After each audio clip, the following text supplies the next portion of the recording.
I greet you all in Jesus' mighty name. This morning I want to share with you the book of 1 Corinthians chapter 11 and verse 32. This is what the word of God says. But when we are judged, we are chastened by the Lord, that we may not be condemned with the world. Now that word chastened means discipline. Now when God judges you and I, we are disciplined by the Lord. Why?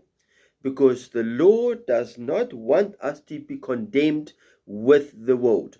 When we do something wrong, my brother, my sister, we need to allow the Lord to discipline us, to correct us, my brother, my sister. What father doesn't correct his son or daughter? When God corrects us, it's not because God doesn't love us. It's because God loves us. That's why he has to correct us. That's why an earthly father has to correct his child when he does wrong, my brother, my sister. He has to discipline him or her because he loves them. Same with God. When the Lord disciplines us or corrects us, it's not to hurt us. It's to help us, my brother, my sister. Why? Because that we may not be condemned with the world. It says in Hebrews chapter 12 and verse 5, it says, my son, do not despise the chastening or the discipline of the Lord, nor be discouraged when you are rebuked by him.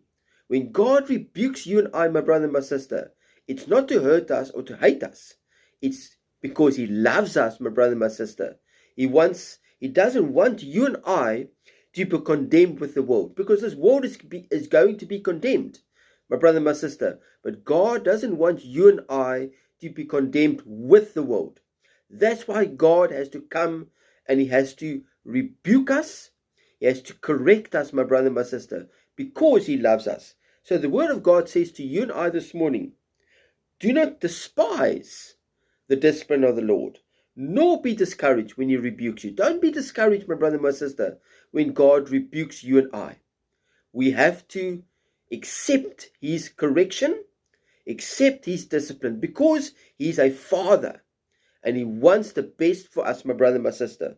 So don't get angry when the Lord rebukes you or corrects you, my brother and my sister. He wants to help you and he wants to correct you back on the right road, because he doesn't want you and I to be condemned with this world. Let us accept the correction and the discipline of the Lord Jesus Christ.